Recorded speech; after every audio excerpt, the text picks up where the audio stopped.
Hi, everybody. Welcome. It's Friday night. I'm Matthew Dickson of mindaid.ca, and we'll be talking about mental health, a little bit about schizophrenia. That's what I've got, and mental health in developing countries. I reached out to someone today with her name's Brenda Hershey. She started the Trauma Recovery Yoga Global, tryglobal.org, and they are now the eighth group for nonprofits that I steer people towards at mindaid.ca. Mindaid.ca is the only website of its kind in the world. I steer people towards groups helping people with who help people with mental illness in developing countries. And the eighth group I found today, I had seven before today, excuse me, and they Try Global Trauma Recovery Yoga. They help people with and like uh, they're working with in Iraq right now, people who've been through genocides. They work with refugees and giving them teaching them yoga, and a kind of yoga that's trauma based, and they're getting good results. And they've got a fundraiser on right now for $8,000 to help them get set up in Ukraine. That's where they want to work as of next. I think she said January. They want to start working there. The fundraiser's on now though, and I made a small donation to it today. Maybe you can too. I put their website, tryglobal.org, on the MindAid website in the donate section under the eight nonprofits. And that'd be great. I talked with her for a while on the phone, on Zoom, and they have been getting really good results. They also want to work next year in Lebanon and Baghdad. So they also have a mobile crisis response team that goes into areas and helps them there too. So I'm learning more about them. They have YouTube videos on their YouTube channel that explain what they do, and they also have some, I believe, some practices you can do, like meditation practices, yoga practices, on their YouTube channel videos. I haven't gone through all their videos yet, but I have seen a few that explain more of what they do. So very excited about that. There aren't near enough the number of mental health groups helping people with mental illness in developing countries. And whenever I find a new one, I'm very excited about it. So, welcome, Brenda. Welcome, Try Global. So, very excited about that. And I'm also, there is a group, this is more of a local thing for where I'm living, but people from anywhere are welcome to join there. It's a group, schizophrenia support group for family members of people with schizophrenia. It's in New Brunswick, Canada. The Schizophrenia Society of New Brunswick puts it on. They go, I think it's the last Tuesday of each month, and it's a regular thing. It can be uh, family members talking with each other, sharing ideas. They say they'll have some guest speakers sometimes. I'm going to be a guest speaker in September to that group, so anyway, they have I think 7 to 10 members there right now, but they say it's the other people in New Brunswick and other provinces, other countries, I guess, too, are welcome to join. So yeah, if you're a family member of someone who's got schizophrenia and having a tough time, that's one avenue for you. It's free, as far as I know. It's free. It's on Zoom, and yeah, I haven't shared that link yet on my social media, but I will soon. She sent me their promo little post for it today, so I'll put that out here soon, and I'll also be sharing the Try Global on social media too. Good news for Khulud Rahman. She's got almost all her funding for her trip to find Uganda for Find Mind in September. I posted about that the other day, and she's a photographer and storyteller. She wants to document the work that Find Mind does in Uganda, helping people with mental illness in Uganda. And I'm excited to see her photographs. I've seen some of her portfolio, and her photos are really nice. Looking forward to how she can portray the work that Find Mind's doing and get them more backers, more followers, more donators, more fundraisers, more people throwing money at them saying, please help more people with mental illness in Uganda. I am also I'm trying to do more public speaking. I'm looking for podcast interviews. I'm doing some. If you know anyone who's got a podcast and would like me to be on them, I'm open to that. Public speaking opportunities, people can book me at eSpeakers. My link is on my mindaid.ca website at the speaking button near the top of the page. And yeah, I, yeah. Anyway, if you've got mental illness, I want you to know. If you've had a hard day struggling through, I want you to know that I'm very proud of you for all the things you did today to get better. So proud of you. So proud of the hurdles, the hoops, the hurdles you jumped over, the hoops you went through to simply put food on the table, to do anything, to simply just exist today. Because I know how rough it is to simply exist. And I want you to know that there's hope. There's hope. You don't have to live like this forever. There's hope for you. I know the unknown is horrible, but it's possible. You can get through this. It's possible. You don't know what's going to happen in the future. I know the unknown is possible, but you can get through it. It's possible to get out on the other side and feel the magic, the beauty, the wonder of life. It's really quite something. And people who've gone through horrible things like the Holocaust, natural disasters, accidents, diseases, cancer, many of them come out stronger because of it. And it's the old cliche, what doesn't make you stronger, what doesn't kill you makes you stronger. Excuse me. I I struggled with that for a long time, thinking, wow, how can it be, like, how strong do you want me to get when this pain is so bad? Like, how do you, it's so hard to see the other side, the positive side of what you can get from going through the tough stuff.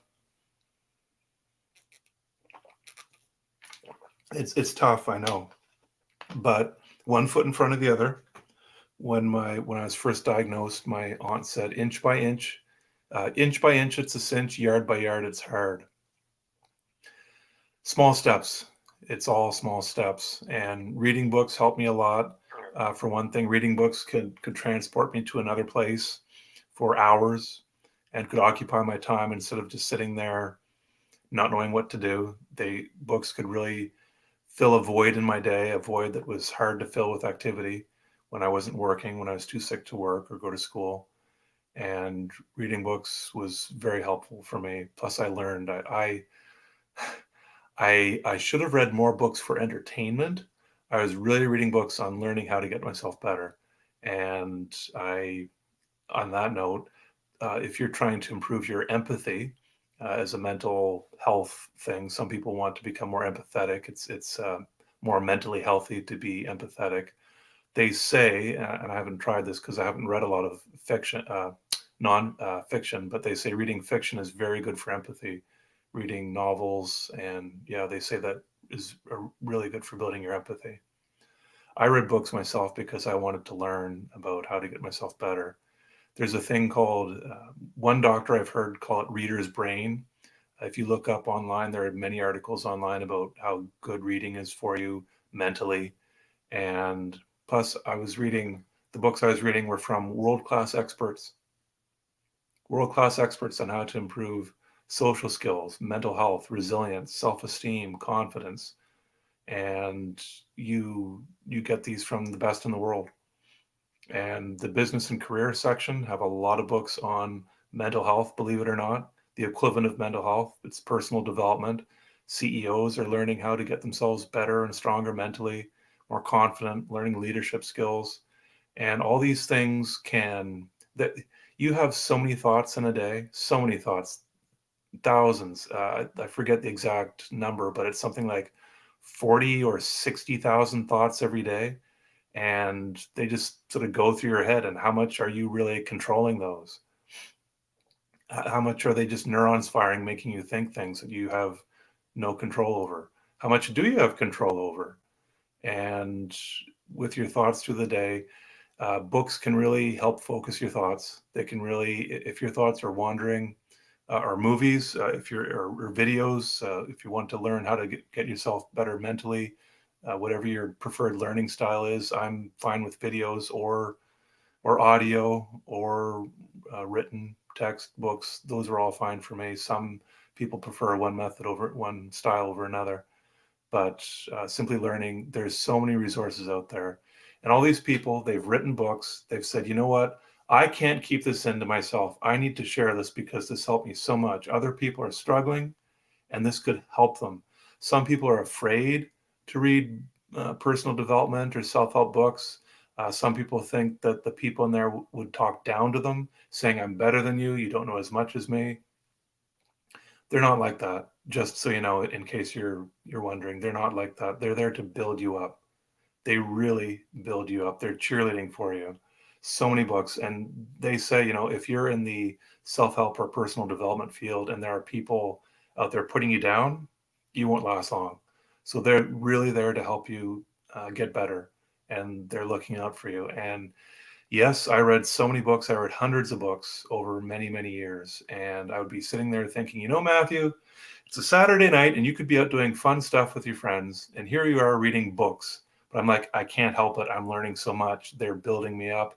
They're occupying my time. I just couldn't help it. I just love learning and getting myself better, getting stronger. So yeah, that's, please, if you're looking for ways to get yourself better mentally, taking your recovery into your own hands is a really good tactic. And owning your recovery, becoming your own advocate. And I know it can be tough. And maybe you don't have to be the best advocate for yourself. Maybe you can do a part-time job of that. Maybe you think I'm struggling, I need help from other people. I can't advocate for myself like this big, strong cheerleader person. But maybe you can do partially, read some books, look after your recovery better. And anyway, just throwing that out there. The book, The Survivor Personality, that's helped me so much. It's written by Al Siebert, Siebert, and he's he documented how people got through the Holocaust, natural disasters, all these things, and that's where I got that earlier quote from, where uh, what taking the recovery into your own hands. It's people seemingly small decisions like I'm not going to fight my disease. Um, a seemingly small decision like that can take you down paths for years or decades and can affect the rest of your life. I know it's tough. You may be thinking, I don't have the strength, but Navy SEALs are taught that they are capable of 20 times more than they think they are. And they take Navy SEALs in their training, they take them to the brink of physical and mental exhaustion, and they're sitting there thinking, I can't go another inch, I can't go another mile, I just want to sleep. They make them sleep deprived, and the drill sergeant, whoever it is, comes up to them and says, you think you're done? Nope, you're not done. You've got more inside of you. In fact, you've got double inside of you. In fact, not even double, you've got 20 times more than you think you do. 20 times more. That's what they teach. They say you've got 20 times more than you think you are. And that's a semi-random number, but it gets across the point. You've got way more inside of you than you think you do. And there's another book, The Willpower Instinct by, I forget her name. Anyway, the Willpower Instinct. And she says they have done studies of people who are on the couch and they say, I just have no energy. I don't want to exercise. I just can't. I don't have it in me. And then they come up to them and they say, what if we gave you $100 to do 10 push-ups or to go for a run outside? All these people on the couch, they're sitting there not wanting to do anything, just tired. Magically, out of thin air, they get the motivation to do those push-ups and to go for a run for $100. You can use any amount. I've used this trick a number of times and it's helped me a lot, a lot. And oh my gosh, it works so well. It works literally in like a second. 1 second, 2 seconds, and I'm up moving. So if you're thinking, I don't have the energy to do this, I just want to sit here and lie here for whatever reason, maybe it's mental illness, maybe it's something else, but that's worked so well for me. You say, for me, getting out of bed in the morning, going to work. Some days I just didn't want to. And I'd say, okay, Matthew, would you do this for $100? Or if I wanted to go for a run, but I just did not feel like it, I'd say, okay, Matthew, would you go for a run for $100? And boom, just like that. I think about it, 1, 2, and I'm up. Literally, I'm up. I in a second or two after having that thought, I'm up, getting up off the couch, moving towards my sneakers to go for a run, or in the morning to simply get up and get ready to go to work. I'm up and moving in like that. It's amazing how much that works. It's worked for me, and it's in the book, The Willpower Instinct. And it's and so I've taken it a step further. If $100 won't get me up out of bed or up going for a run or something, I up the price. $1,000. Sometimes $1,000 doesn't do it.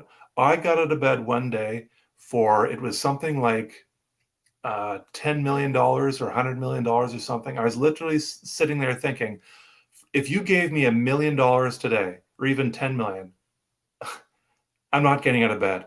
I'm simply just not. I'm not. Can't do it. But, and then I upped it, okay, 100 million. You know what? I do it for 100 million. So it's, and then just like that, as soon as I thought that 100 million, I was up out the door in a second or two, just up and moving. It's a really good trick. Another one they use if you're worried about eating. I know this is a bit off the mental health topic, but not entirely. Food and mental health is a big part of mental health.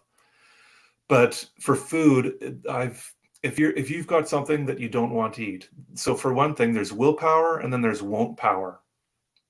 There's things that you try to make yourself do, will yourself to do it.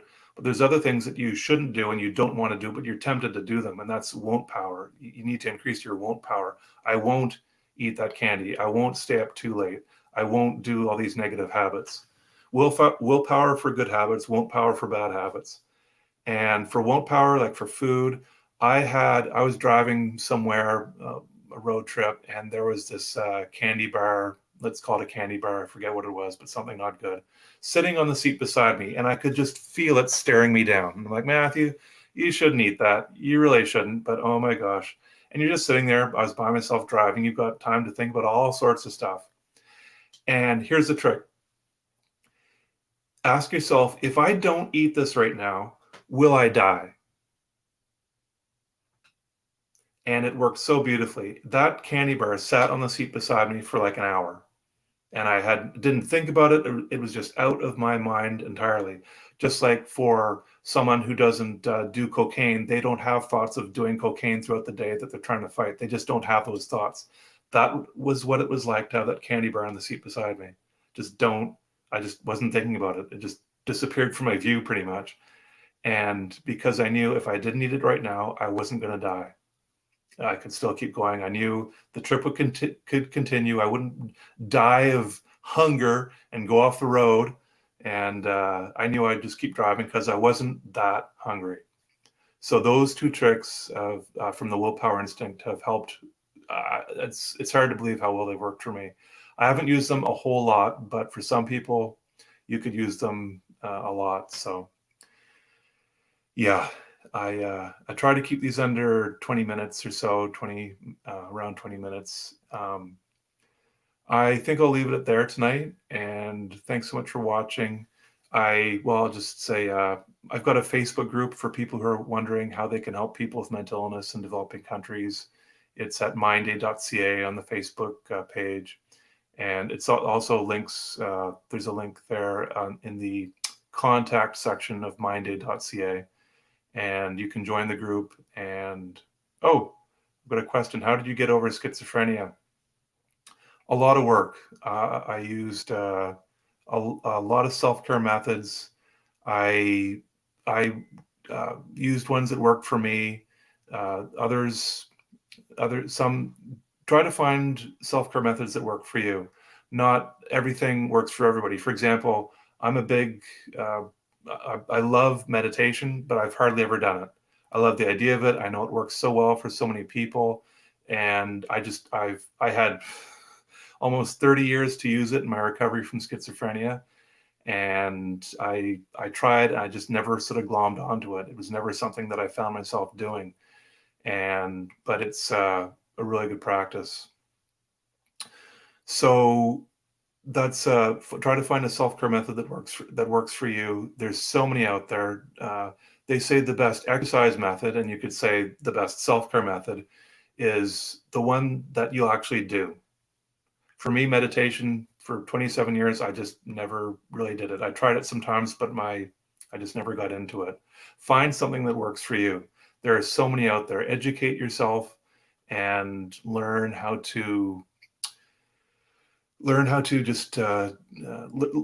all the options out there. Try things. Well, take a note from an entrepreneur. He said, if you're trying to find out what you want to do for a business, he says, try a bunch of things on. It's like a suit. Try a bunch of different suits on. Walk around in them for a little bit. Try them on. See how they fit. See how they feel. Do you like the feel of them?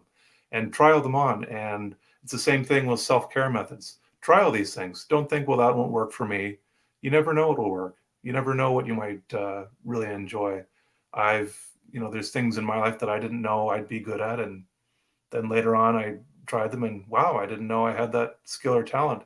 Just because somebody in your early life in school, a parent or teacher or friend, said to you, "You're not good at that," doesn't mean you aren't. So many people I've read in all these books I've been reading for years. So many people have said, you know what, I was told I wasn't good at that, so I never did it. And they said, but I just really wanted to do it. Decades went by, and then later in life, I got onto it, and I just loved it. I felt like I was finally in the groove. And so just because someone says that won't work for you, don't find out for yourself. Experiment. Try, see, don't try to be more open-minded about some stuff. You never know.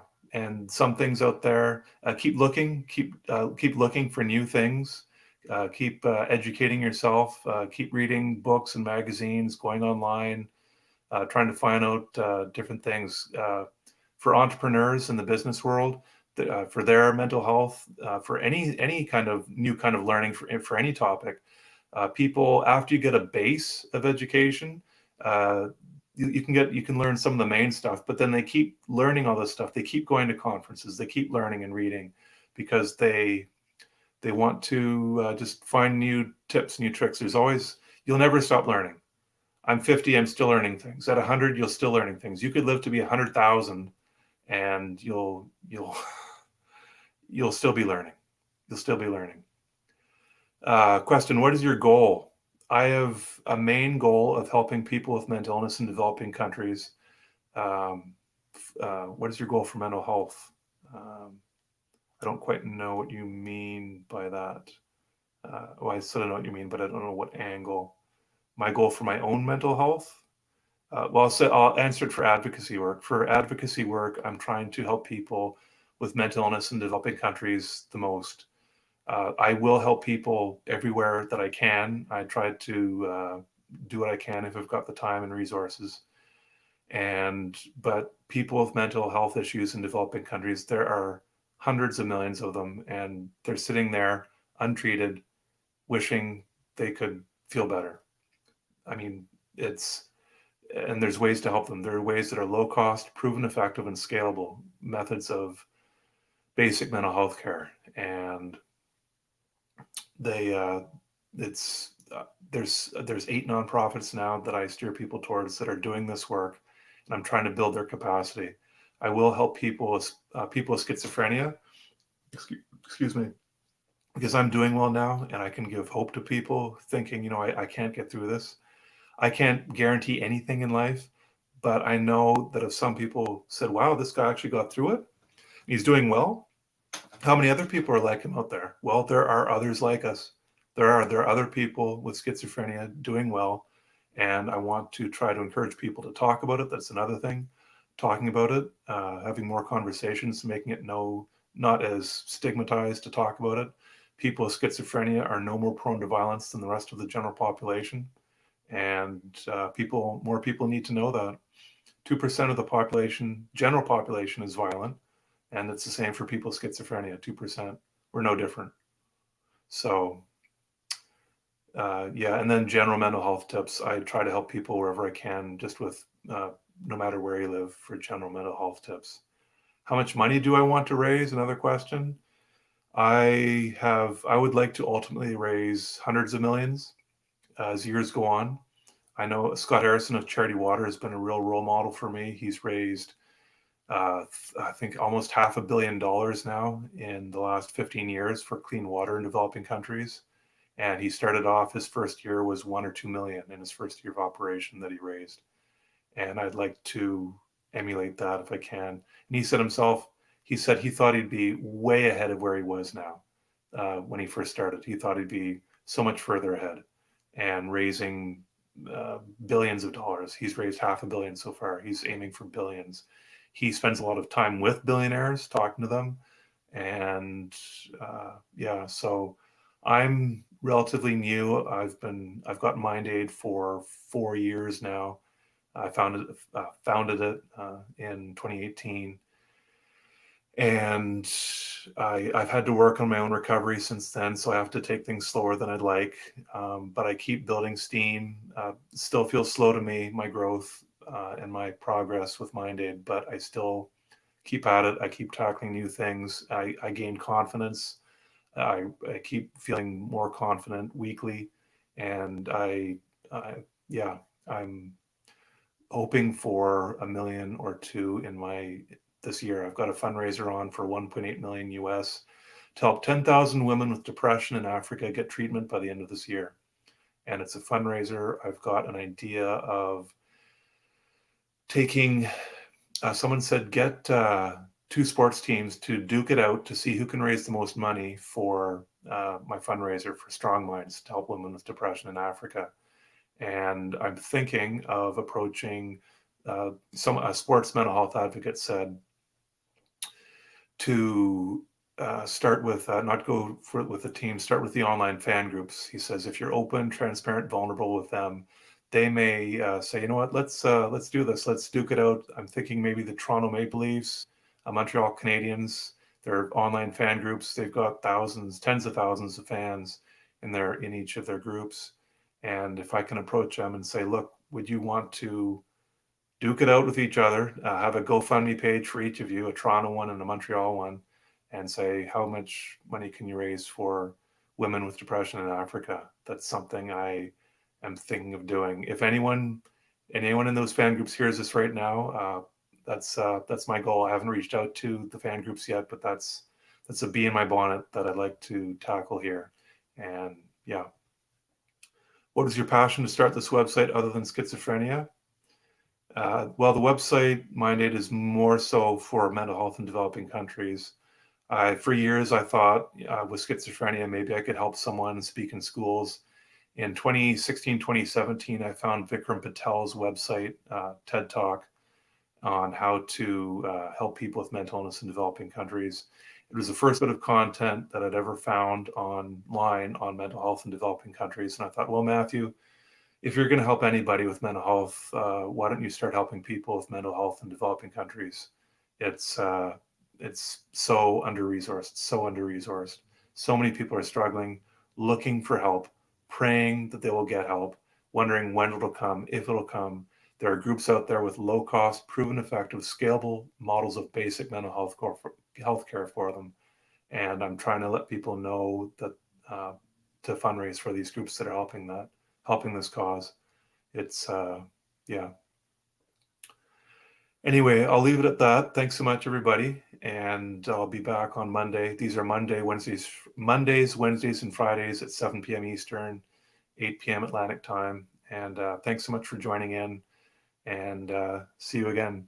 If you want anybody, tell your friends, tell anybody who wants to join. I'm planning to do more of these. So thanks. Have a good night. And if you're struggling with mental illness, I want to say, I know you're doing the best you can. Hang in there. Please hang in there. There's hope for you. There's hope even when you think there's no hope. There's hope for you. Thanks. Have a good night.